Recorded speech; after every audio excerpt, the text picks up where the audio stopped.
Hello, friends. I'm glad to welcome you once more, again indeed, as part of our show From Heart to Heart. And today we indeed have a very unusual interview. I rarely have ordinary interviews because people are unique. But today we're taking it to the next level. The person joining me undoubtedly has the most controversial reputation of anyone I've interviewed so far. And we're letting you in on this conversation. I think he has, without a doubt, the most controversial reputation. At least out of all the people I've interviewed, for the past few years, I've been consistently hearing his name regularly coming from various different people.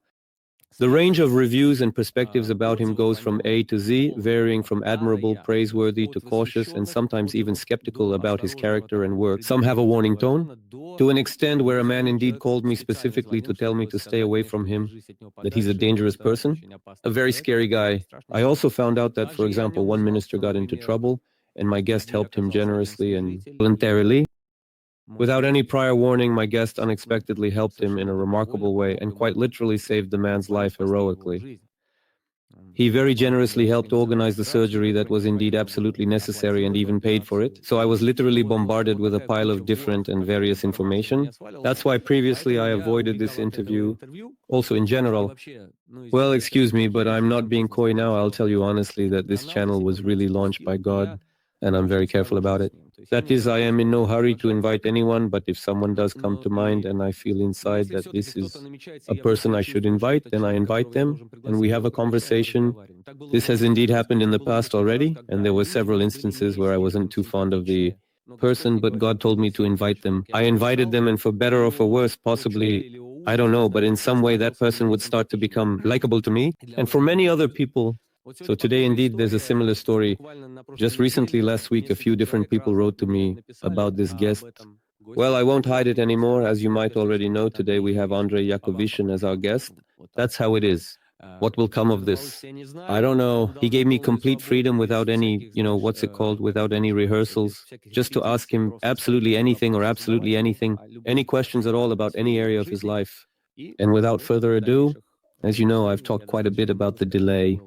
I'm bringing him on screen. Oh, wait, just a moment. Not yet. Now I'll bring Andrei on in just a moment. Hey, you can indeed clearly see and hear him. Everyone. Say hi, friends. Hello and welcome, Dennis. Thanks so much indeed for inviting me and for having me here with you and for agreeing to come on. Great.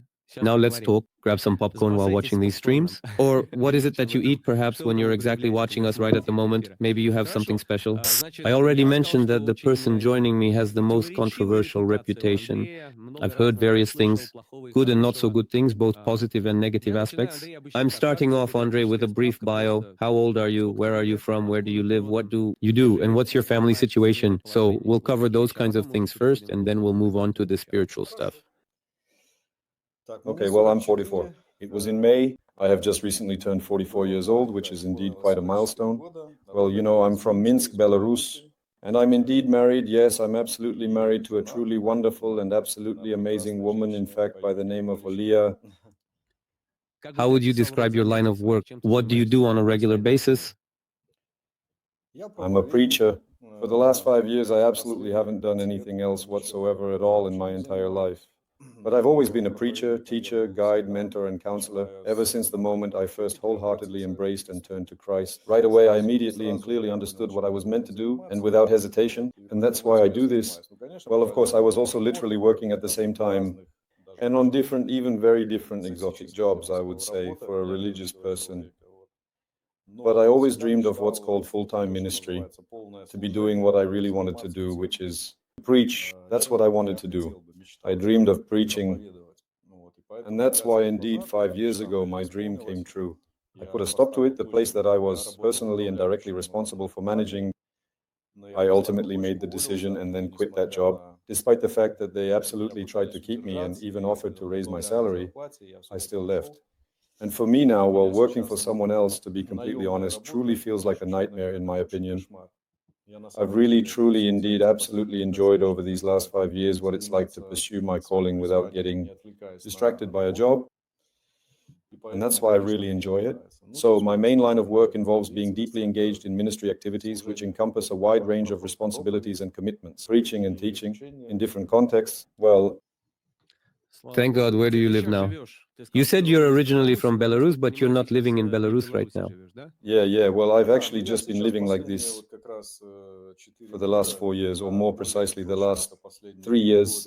I live, well, how should I put it? Nowhere, because I left Belarus in 2021 due to the political situation. Well, to be honest, the political situation, like, it got really very overwhelmingly intense there, and I could have suffered greatly because of it. But I did not leave simply because I'm a pretty proud person. I wouldn't have left just because it's dangerous. So, knowing my character, the father piled a ton of work on me to do, and I went to serve in one country, then another, and it just so unexpectedly happened that things got even more challenging in Belarus. And going back there definitely means going straight to prison. Naturally, of course, I'm certainly absolutely not going back at all, since I can do more good by being free in any way. I wouldn't shy away from sitting in prison if I had to, without any hesitation. And I have experience in being incarcerated for my sermon. Yes, indeed, that is, but I don't see the point in that. So, of course, I had to figure out where I was going to live. I planned to settle in Odessa, but 3 months later, the war started. I even bought an apartment there, my first apartment in my life in Odessa. But 3 months later, the war started. And with my Belarusian passport, they don't let me in there anymore. That's it. And, well, basically, there's probably no point in going, right? Basically, there isn't, yeah, that's it. So, I was just thinking about what to do with this whole situation. I just went to Turkey thinking I'd relax for 2 weeks and figure out what to do. And I just stayed there. I heard my dad say to start a ministry there. And as of today, I've actually been living in Turkey for almost 3 years now. Well, it's been about 2 years and 8 months. It's been almost 3 years now. Well, it's been about 2 months and eight. That's how it is. Got it. Got it. Well, yes, the times we live in are so strange, incomprehensible. Therefore, you could say that you're temporarily residing in Turkey, right? Yeah, well, at the same time, I also got an official long-term residence permit in Lithuania. And it's indeed like one of my places where I come to relax and serve. I have friends there and acquaintances, pastoral friends. They have a church there in their vibrant community, and I'm a welcomed guest. I often spend a lot of time in Lithuania, so I definitely go there too, nearly like home. Got it. I understand Turkey. Lithuania, why not? Listen, well, the traditional question that I usually start with is, how did God find you? What was that like? Please tell that story. Yeah, in the traditional Christian sense, I actually, in fact, came to faith when I was 21. I was, in fact, already a police officer. Well, yeah, I was actually indeed in the police force, you see. So based on the field I was working in that particular area, there was already existing pressure in my life. Well, it's clear that in that kind of job, of course, as you might expect, I faced all sorts of situations, even those that didn't really match my young age. 21 years old. At 19, I was already a patrol officer. At 19, that's how it happened. And of course, all these situations were certainly weighing on me. I quickly became increasingly disappointed with people, and I became more and more disappointed with myself due to my good upbringing. As this job, it was always pushing me to do certain things that I didn't even like myself. And there were conflicts with my conscience. And because of these conflicts, I started seeking God certainly more intensely, as we say, to seek God, although I had done so since childhood. Like everyone else, looking back, I realized that I had been guided in various ways since childhood, but I didn't understand what that was. And here, there was this intense search that started because I was feeling terrible, I was suffocating. And at some point, I cried out and said that I needed a change in my life, something more than just going to church. God, do something. It was in the Orthodox Church. I truly and deeply experienced something for the first time. It was on December 31st. Well, it's kind of a New Year's thing, right? All the time. I thought maybe I'll step into the new year with something new. I walked in on December 31st at 9 p.m. I experienced something, certainly a little bit of a revelation, a sweetness like that. I realized that it gave me hope, but it still wasn't my conversion. Just a few days after that, I found myself being sent off to attend a comprehensive training course that was scheduled to take place in the city of Mogilev, which is located in the country of Belarus. This training was set to last for a duration of 3 weeks. And so, certainly at the end of those 3 weeks, one of the instructors, who was an officer from the Ministry of Internal Affairs, also a major, he suddenly and unexpectedly got up at the seminar and then started preaching. I was listening to him and thinking, wow, first of all, to meet someone like that in the police, this major, he was also kind of rough around the edges, a fighter, like a bulldog. I knew him before, he was a completely different person. And here he is preaching. I'm looking at him and thinking, wow, he's really speaking to my heart. I cornered him in the office during the break and said, Comrade Major, all the things you preached, I really needed this right now. And so I started to write, telling the story of my life in detail. He was looking at me, smiling, and said, you need to be born again. I didn't really know those terms, but actually, however, still he took me to his home. I dropped my classes. We were all sitting there. Everyone was waiting. He didn't go to classes. He was busy saving my soul. And then he took me home. And they, together with his wife, were indeed truly and remarkably like prophetic figures. They just started praying for me, and I experienced that they didn't call me to repentance. Why am I sharing this at this very specific moment now, that these patterns, like a prayer of repentance and all that, well, you see, they are actually indeed really very good, but it's not the main thing. They just started praying for me. I didn't even understand what they were saying. And suddenly this prophetic woman, she undeniably fell into some kind of state. Even for me, it was clearly obvious that she is not in control of herself right now. And she says, indeed, my son. And as soon as she said that, my son, it just indeed hit me. I felt it and named it later. It felt like someone else entirely. Electric love. So at the same time, there was certainly power, but at the same time, love was swirling around the room. You could see it on them. They were clearly in shock from what was happening. Had that look in their eyes, and she kept talking, speaking into my life about my destiny, and from everything she was saying, to me, undoubtedly the most power influence were those first words, my son. I always heard that we are indeed children of God and all that. But suddenly it was indeed such a personalized, direct notion that it's not about others being children of God, but you are mine, son. I remember it hit me like a ton of bricks. I was on my way home before nightfall. I was returning to Minsk that day. By the way, I actually spent time sitting with them for literally 6 hours. I was asking them questions till they finally kicked me out. They said, just go home, that's it. We need to go to the sauna today, just go home. I was driving home, and it just so happened that I was alone in the empty winter bus, and the moon was full. When I think back on it, it's just unforgettable.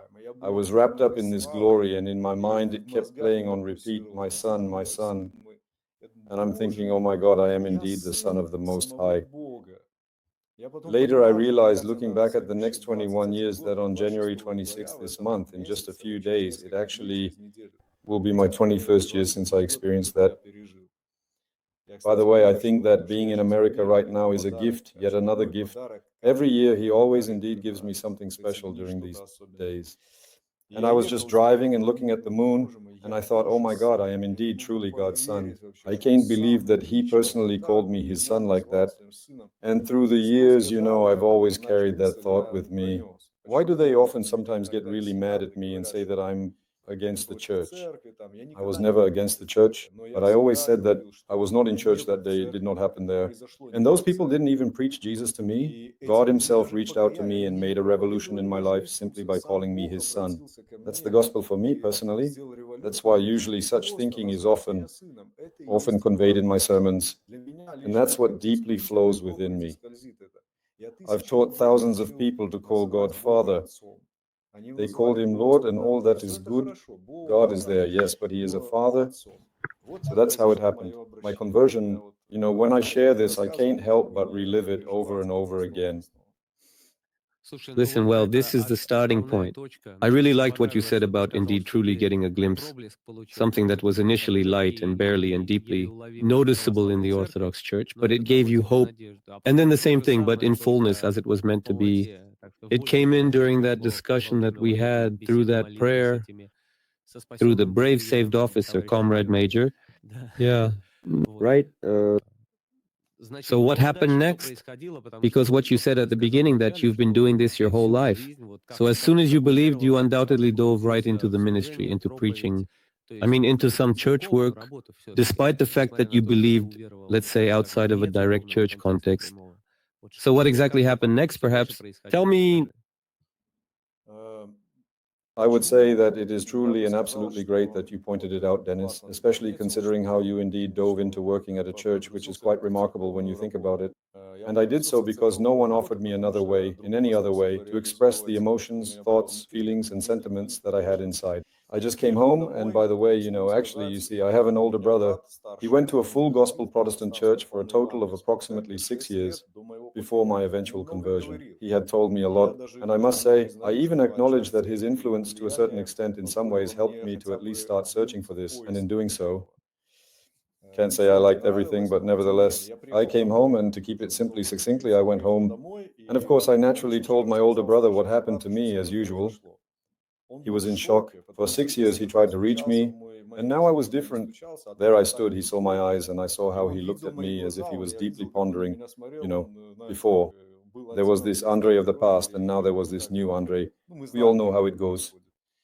And at the conclusion of my story, he then thoughtfully asked what I was going to do now. And that's when I first thought about how I didn't even know what I was supposed to do.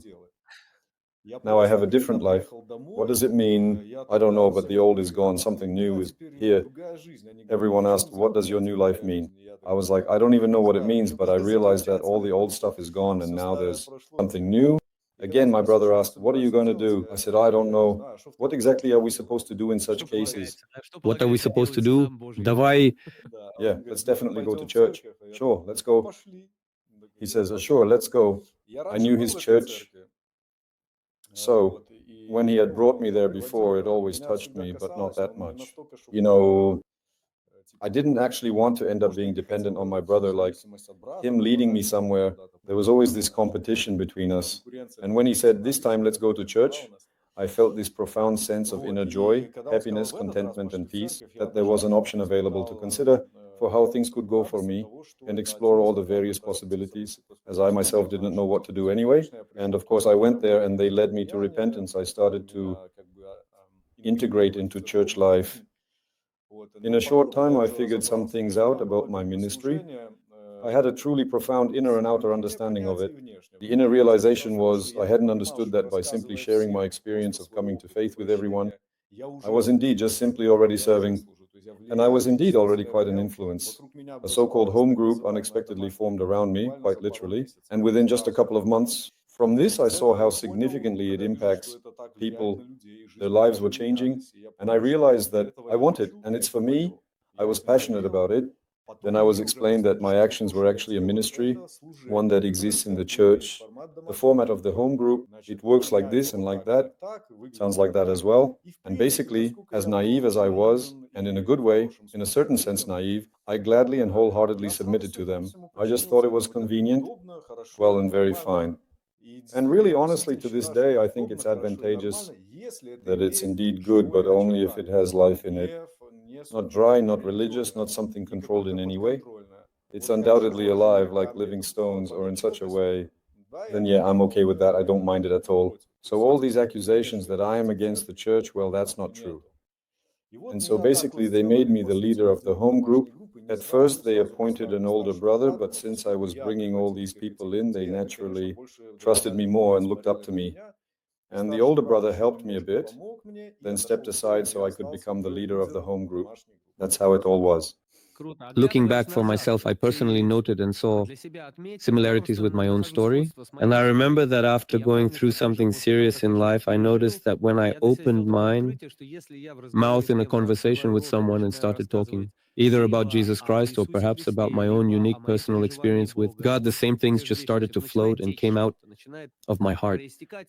It touched people so deeply. What I'm saying is, when I was a kid, a teenager, there were these 50-year-old guys who would start crying in front of me. And, well, I knew that feeling of life. I knew that it was all alive and real.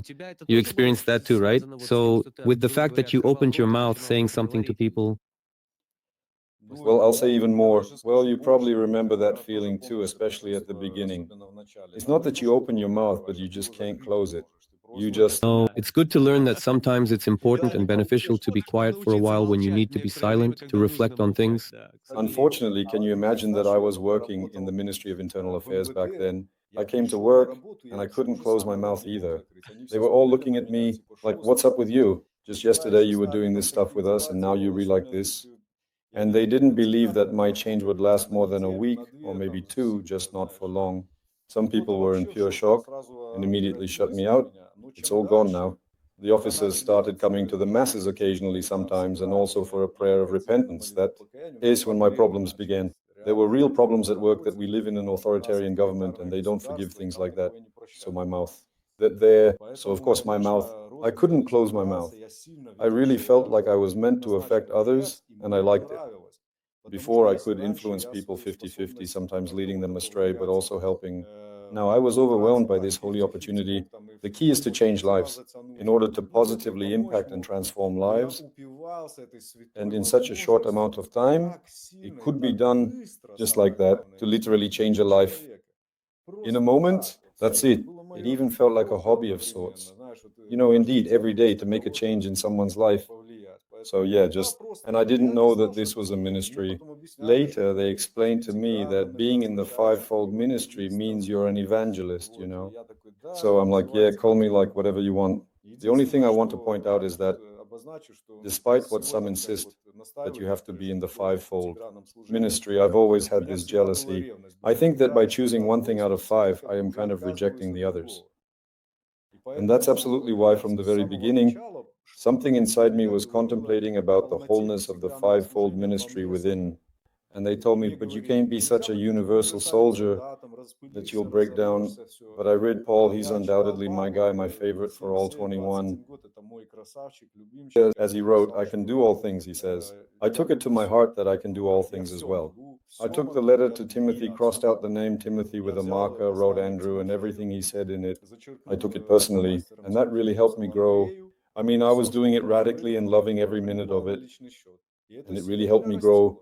That is, I did it in a manner that was both truly and exceptionally radical and enjoyable, and I thoroughly enjoyed it. I still believe that the ministry isn't about being appointed by someone, but it's about enjoyment. It's something you rejoice in, something that truly and deeply thrills you.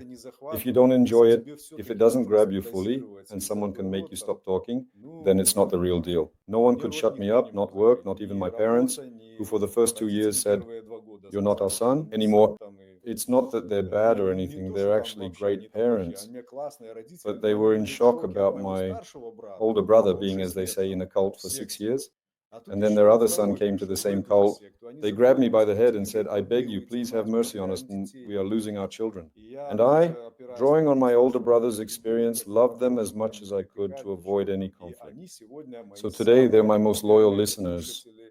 At every conference they visit, they indeed always sit in the front row. I love my dad and mom just like that. Super, man. That's an absolutely great story.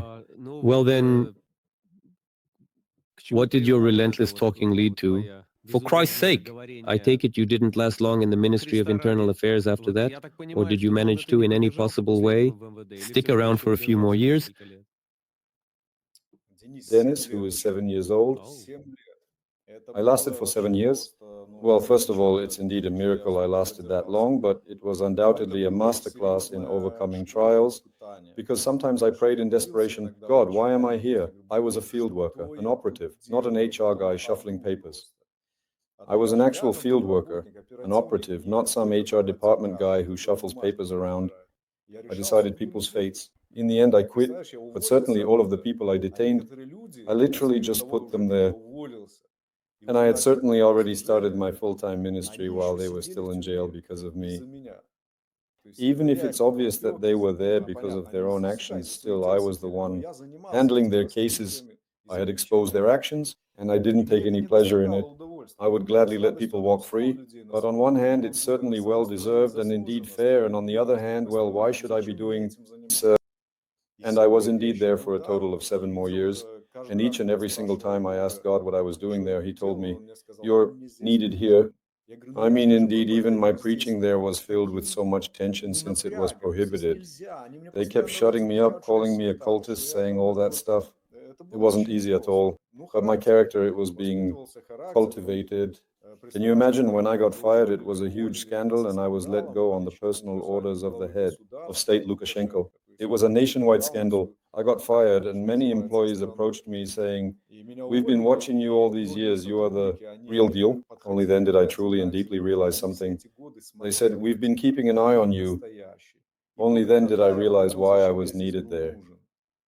For them to see, and I even just told one person, hey, you know that you could actually get fired for being friends with me, right? And he said, Andrei, you know, if I have to choose between being friends with you or perhaps losing this job, then so be it. Goodbye to the job. You're absolutely the real deal. And I thought to myself that sometimes we are like Elijah. You know, we are crying, but we don't even know that there are people who are literally in on this deal as well, and everything's fine.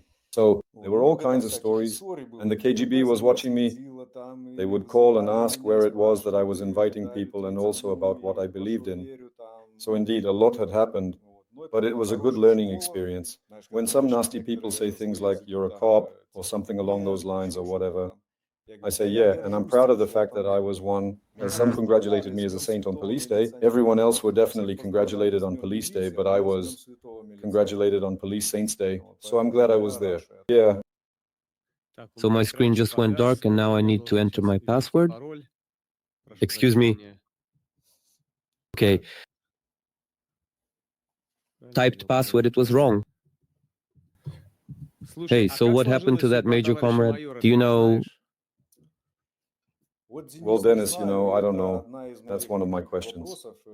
I know I absolutely did my part in trying to find him. One time, my older brother and I, you know, just went to see him a week after I had actually arrived. My brother was really absolutely impressed by the changes in me. He said, I just want to meet these people. We went to them, and he also experienced some personal things, as these were really spiritual and deeply personal people. Some of the moments were left in nature, as they were truly spiritual individuals. Unclear to him at the time, but we didn't get to see them anymore. I tried everything, even desperately using all police connections to find him. It's like they just vanished. I truly think the good Lord took great care of our major comrade because people like him are indeed his people. I don't think it's actually worth worrying too much, but it's truly amazing indeed, remarkably incredible that God had such people in the police ranks. First that major comrade, then you. I think there were definitely a lot of people like that. It's us who categorize it. Spiritual and non-spiritual. I also didn't find anyone during that time, those 7 years that I kept working. I prayed, Father, give me at least someone like me so I can have a friend and share my heart. But I still didn't find anyone. I influenced a lot of people, but I didn't find anyone, you know, like a peer to be friends with on that level. This person I just couldn't find. I concluded later that, yeah, maybe my father just did not really want me to get too attached to a person, to become like a follower or something in a way. I don't know, maybe he even, you know, perhaps this person went off the rails or something like that. Yeah, we don't know. Yeah, I absolutely have no idea at all. Well, to that particular extent, indeed. Yeah, it's that supernatural. The way I couldn't find him, I came to the conclusion that the Father took him away just from my life. Yeah, it happens. It happens. That happens. It really happens. Listen, well, I was actually told, I don't know if it's true or not, that you were actually a youth pastor at some point. And was that the step you took after the Ministry of Internal Affairs, or there was something else? Or did I get it wrong? Did they tell me wrong? Not exactly. I was definitely a pastor in my role as a spiritual leader, but since I've always been surrounded by young and vibrant people, I still have plenty of energy and enthusiasm. Them around me now, they talk to me on equal terms, and I have a really strong and open connection with the youth, since I, despite being very much 44 indeed, I still feel like a 20-year-old kid. They all address me as you, just like that, literally speaking. Sometimes they even sometimes get a bit too familiar. My 18-year-old son calls me Andrei, not Dad, but Andrei. He treats me like a friend, he just calls me by my name. He's definitely cool with it like that. And that's probably why some people might get the impression that I'm like a youth pastor. But nevertheless, I actually started to begin to notice that, in fact, people, and a rather significant number of them, of very mature age, who are often in their 60s, 70s, or even older, they find a deep and meaningful inner connection with me. And they tend to rely on this connection. They lean on this newfound bond, which provides them with comfort and support in their later years. You know, it's something entirely else when a 70-year-old woman, 75, 80, calls me father. She says, Father Andrei. Well, it's not some kind of religious formality. She's truly actually experiencing those emotions. And that, of course, certainly made me feel a bit perplexed. Sometimes they certainly talk to me in a way as if they are the children and not me. Sometimes some are different. They say they really wanted a son like me, that it would be like a dream. And it turns out that a big part of my audience, as we jokingly call it, is like 55 and up. Some are even older than that. And sometimes I just look at the footage of a conference and realize that some might get the idea. That Andrei has gathered a bunch of retired folks, but I love them a lot. So, of course. Many of the people mentioned, they got fired up in the 90s. So right now, they're all in their 50s and up. So those who found God in the 90s, they were young back then, around 20 years old, around that range of years, I think. And they are the guardians of Christ, at least. I would say it like that. These days I see a lot of them. It's like I hadn't for a few years, but since recently I've started running into them. Well, there are some stuck in a loop they keep, repeating everything from the 90s, yet don't even think about it. Unfortunately, it's like a broken record. But there are people who really know God and are on fire. They want more. They desire to see God's reality. It's incredible. Yeah, listen, let's dive into this a bit. Thank God for them, seriously. And now, literally moving on. If I understand correctly, at a certain point in time, in a way, you became a part of what Montian was doing, and he's quite a character. Well, I honestly don't think that you'll ever really hit that particular level of ambiguity, because I had already lived in America when these videos started coming out, and people began to talk about it. At first, it seemed like a really powerful movement.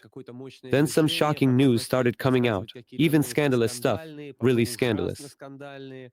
Could you share about what you were doing with Montian and how it all wrapped up? Also, what does he mean to you? And what's the whole story in your life? I can, of course. Yeah, there's a lot said about him, and there's a lot I know about him too. And indeed, a lot of things get thrown at me because I was part of his movement, not just some minor player. And they often usually use it as a sort of mockery. It's like, oh, you were with Montian, so why would we even talk to you? And they say I shared meals with him, as if trying to mix us together. Yeah, like me. I was guilty of something. Then they started talking about canceling Montian, and it's like, as if I also was. With Montian. The thing is, even with all the negativity aimed at this guy, I still have a lot of respect for him, since this topic came up. I'll just say a few more things about him. It's just my personal opinion, from my perspective. That's just my take on all this. So, without further ado, some people rushed to label him a fraud, like he was that way from the very start.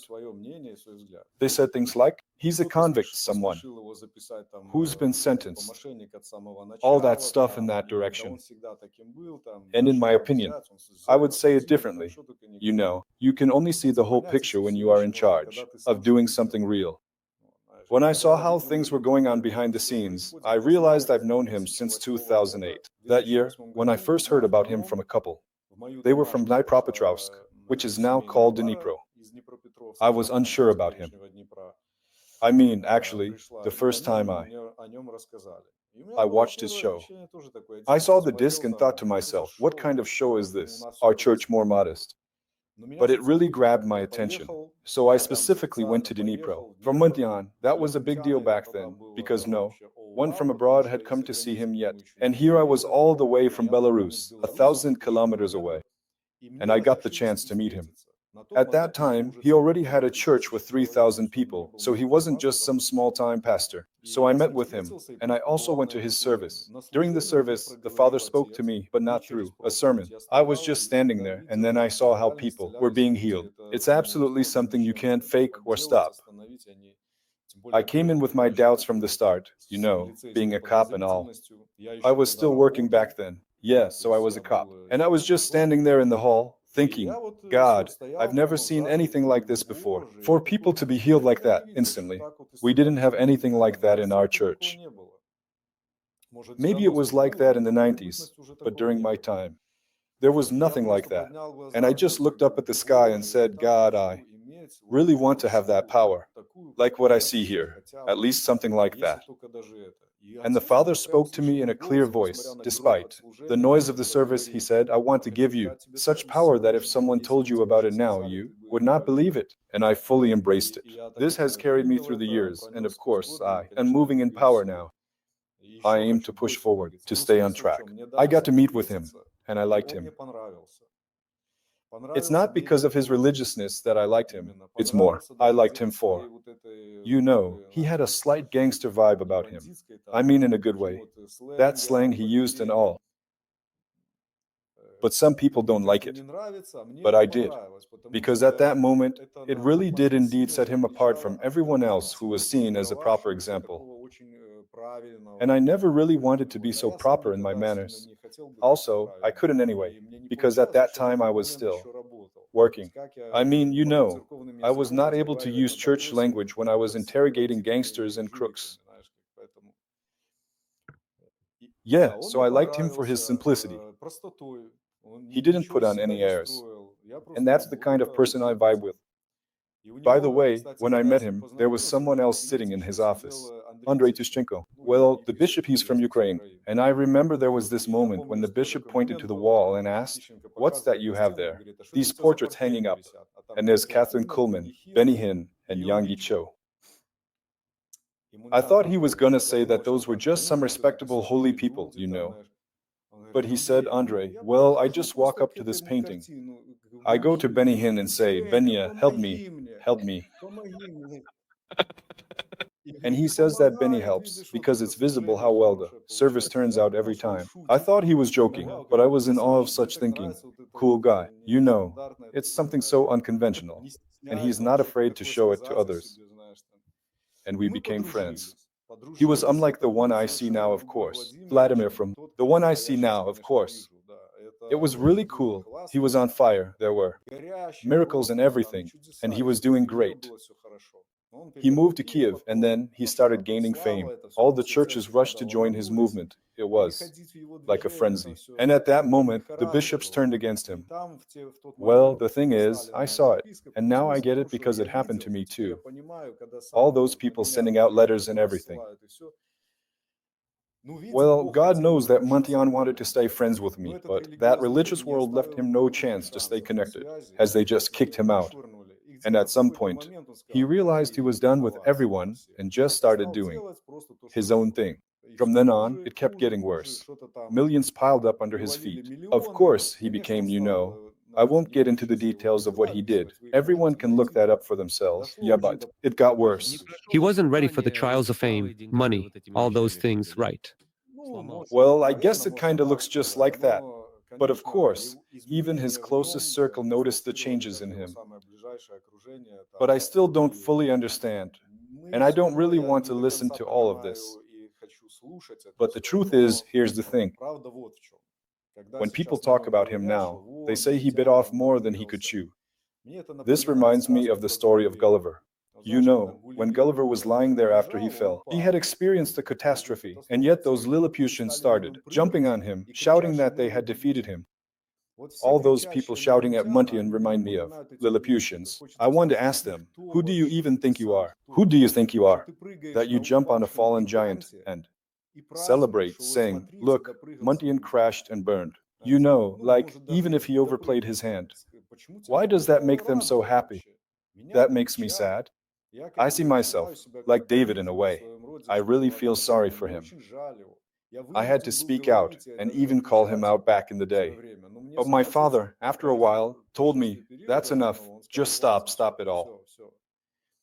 Otherwise, you'll turn into a jerk, you'll become arrogant. You can't build your name by tearing others down.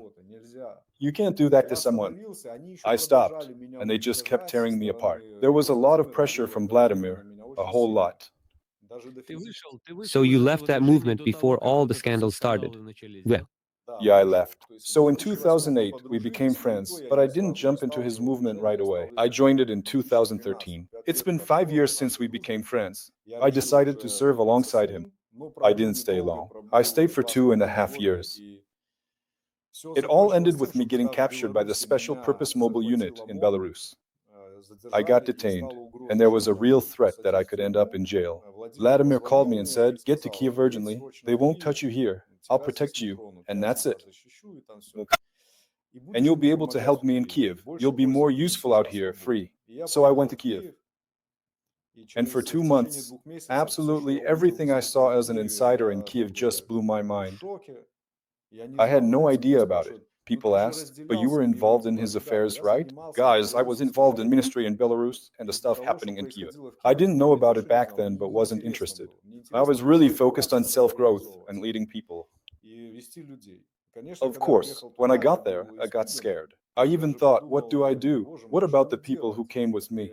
What about people who came with me? Those I brought along, as hundreds were already following me by that point. I was a bishop for his movement in Belarus, and I'm thinking, how will I bring the news that everything here was different than I myself knew? So I was in a big state of confusion for about a month and a half. My wife and I didn't know what to do.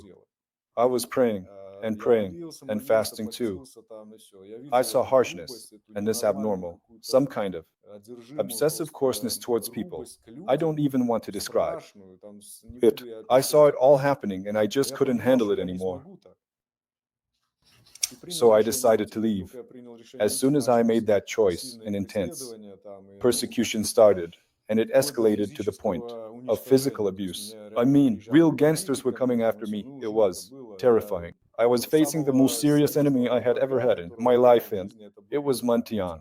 He turned against me and became my enemy, and a tough one at that. He probably doesn't acknowledge that I was his friend, but he treated me very well. Even before I left, he still spoke to me in a very friendly and respectful manner, very well. I'd even say, indeed, very, very tenderly. He really cared about me. I don't know when he switched. But for all those years, most of the time, he treated me really well. So that gave me some freedom, more privileges than others. I had a TV show on his satellite channel. I had a hall that could fit 10,000 people, so I could go out and preach. That's what a lot of ministers dream of. I had all. And of course, when I decided to leave, it cost me a lot too. It felt I was wandering into the void. No one followed me. They turned everyone against me. No one followed me at all. I was left all alone, without a ministry, without anything. Just like that. A friend of mine just actually told me that they really did indeed help a person, in fact, in the city of Moscow who was really hiding away from Muntian. So when that person got to Moscow, he indeed had to lay low from the mobsters. Maybe it's about you. If it's about you, then yeah, we can arrange that out later, at the moment, after the broadcast wraps up and finalize everything. Yeah, but honestly, that seems really strange to me. Just look, if any Christian ministry is an expression, an attempt to express God's heart, then this thing, I don't know why it happens, but it is about trying to control people of God. For me, that's the first sign that someone has, well, gone off track. It's like an attempt to not let people go, to control them, to hold on to them. You see, I can be sweet, but the moment you start to drift away from me, the tough love kicks in. And it's just really strange to me. I do and get it. And in general, this is a sickness of Soviet people. For some reason, I don't know why. So I live in America, and a lot of pastors from Russia. And the CIS come here and try to start a church. And they try to use the same methods here. But that doesn't fly here. People here have already breathed in freedom, and no one looks up to the pastor that way. If you can convince them, in a way, and win them over also, can get them to respect you as a minister, they'll start to help you. But saying, I'm a pastor, God has anointed me, so everyone has to listen to me now, that just won't fly here. And I like that better. These people are free, they live freely. Yet we have that Christianity that has a taste of slavery. It has been like that since the 90s. Sometimes we just still act a bit like some cults, you know. Andrei, tell me, what about you? I personally see those traits likely in myself. What do you call it? Dictatorship. And when I find them, I just break them. I try to make sure I never do that, so that I learn to respect people. Because this dictatorship is kind of like a bad gene. I don't want to call it a gene. It's more like something we've perhaps absorbed into our culture. And I know that if, for example, God gives success, some of a kind, in ministry, I'll need to keep an eye. on both sides so I never slip up into this pit. When you look at yourself, aren't you a little worried about turning into someone like Muntian? Well, in that sense, how do you feel about this issue in life? Is it real or not? Aren't you creating a cult around Andrei Yakovishin? Well, my answer might be rough, but maybe a bit rough, but right now, if I say no, then those who have been affected by me will say that I'm lying. So let me break down thoughts. Actually, a lot of people take advantage of that Muntian experience, and they try to manipulate me as if I am a dictator just like Muntian. But at the core of it all, their motives are all about wanting to control and manipulate me into doing what they want me to do. What they want is for me to allow them to do what they want to do in my movement. Because if I don't allow it, they will say that I act like Muntian. And in the end, it is difficult because I don't want to repeat the mistakes of my former pastor. But at the same time, I don't want to let them manipulate me into anything just because I don't want to be called Muntian. So if you asked me, has there ever been a time when someone got hurt because of me? And if it felt like dictatorship at the time, I wouldn't deny it. It has happened. I regret a lot of it, but not everything. I mean, you can definitely point out a few things I regret. For some things I did. But in reality, these people still stuck around with me. There was reconciling, did the conflicts end peacefully. Yeah, some of it. There was reconciliation. Actually, I do not look for conflicts. Sometimes people try to push me into them, and when it does happen, I get hit with some pretty interesting accusations. They ask why so many people leave and seem to have a grudge against me if I say I've parted ways with them peacefully. I then said, okay, well, if I've been trying my hardest to avoid conflict, to smooth things over, but the person still leaves and does something bad to me, how can I make it so that we have peace? Then you just be under someone's thumb, like saying, go ahead, step on my neck, take my kingdom, whatever. And therefore, of course, those who, as we know, they just feel offended and all that. They have their own opinion on this whole thing and say that Andrei is a dictator and all that. You asked if I see that in myself. Sometimes I see it, sometimes I don't, but I always try to work it out. I'm not in a rush to take a religious stance. Because any kind of rigidity, any saying that I said so, it definitely can come off as dictatorship when it is really not. Because I will say it again, but I don't want to be subject to other people's manipulation, and I don't want to look like a saint. And moreover, I have such a principle, it may seem strange to someone, but sometimes, even when I feel that I am wrong, I will see it to the end and then apologize. Because no one should get the impression that, by making me feel guilty, they can throw me off of my path and the decisions I've made. I'd rather apologize later than have everyone watch me bend down and think that if they act that way, Andrei will change his mind. Andrei won't change his mind. And the willing will understand me. Because when you understand the cost of moving forward, you'll get where I'm coming from. If you want to protect your group, serve, and not move forward, then you don't need that confidence. Just sit quietly and exist. Assertiveness. Just sit quietly over there and exist. Sometimes it does seem like dictatorship, but it is written, you will shepherd them with an iron rod. Sometimes you gotta do that. So sometimes I don't apologize for those kinds of actions, but I am not zealous to the point of doing evil. This is how it is written. Do not be jealous to the point of evil. I don't do evil. I don't try to find or murder anyone. I don't. To try to destroy others. I don't. Sometimes you have to speak the truth, but I do it reluctantly, like a follow-up. After what Vladimir put me through, it was tough. He knows how to do that. Despite all that, I still have good feelings for him. Ask me, I'll still say he's a giant. I don't have any bad feelings towards him. He's a giant, a true servant of God. He really is like that. I recently came across a video of him.